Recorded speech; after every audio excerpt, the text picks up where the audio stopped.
I started working at a cafe when I was 18, and it was lots of young artists and people that just wanted to do stuff, and we were quite political, and that opened up a lot of doors to me. A lot of the young people shared a warehouse above Oxford Street in Darlinghurst called Sid's, and we all were making short films together, and people were putting on exhibitions, and people were involved in ACT UP, the AIDS organisation.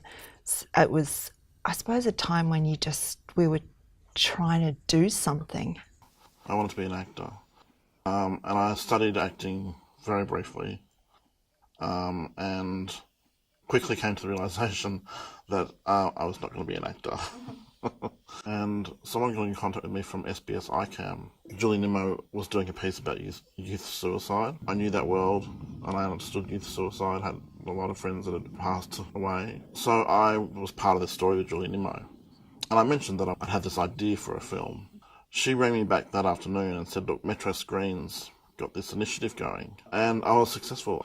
And so we were given some money and equipment in kind to make a short film. I basically started from the bottom. I started as a PA on set, in the middle of winter, doing 18-hour days in the freezing cold and making sandwiches and doing all that. And then slowly I guess I just fell in love with it. I actually came out of the public broadcasting sector, public radio sector, and I decided that I was going to volunteer at the film school. And I had this opportunity, this woman called Kay Pavlou, who was a filmmaker, third-year director. She was looking for a producer, and I went, I can do that. Why, I'd be able to do that. I'd worked in community radio, I'd organised things. I didn't really know what a film producer did.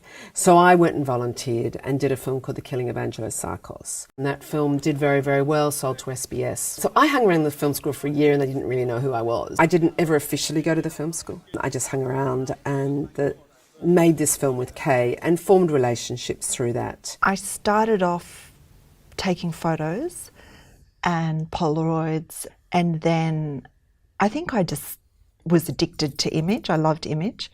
And then I was doing fine arts at uni, and I had a fantastic lecturer. So she exposed us to world cinema, which I'd already kind of been a bit exposed to. So I didn't really have a plan. I just had things that I really loved and people that I was hanging out with that were making things. I then went and worked for a production company as a producer's assistant, did many sort of weekend short courses, worked on short films, and then landed a role as a script supervisor. So it wasn't a real... I knew I wanted to be in the industry, but I didn't exactly know what I wanted to do within the industry. It was then that I worked on many shows, features, telemovies as a script supervisor, and that gave me the opportunity, I think in hindsight, a really great training ground as a producer, because you really get to know how the machinations on set, the dynamics. You work really closely with camera, actors, director. You have to really know editing, so I spent some time in the edit suite. So that really, I think, helped me sort of by osmosis. I was sort of helping other people, I suppose. Then I made a short film called Strap-on Olympia, and we made it for almost no money, and it got into Oberhausen Film Festival. It was like suddenly from trying to do something, from wanting to do something, Oberhausen offered me a ticket overseas. So I came to this place that's renowned for art house cinema and experimental film, and met young filmmakers from all over the world. Anyone's career in any industry, I think the first break into that career is the most important step forward. And that was what Metro Screen was for me. And not only that, they gave me the first break, but they also consolidated it straight away by saying, hey, we think you've got something special. Let's go again, we're going to back you again. And that got me into film school, having those 2 short films.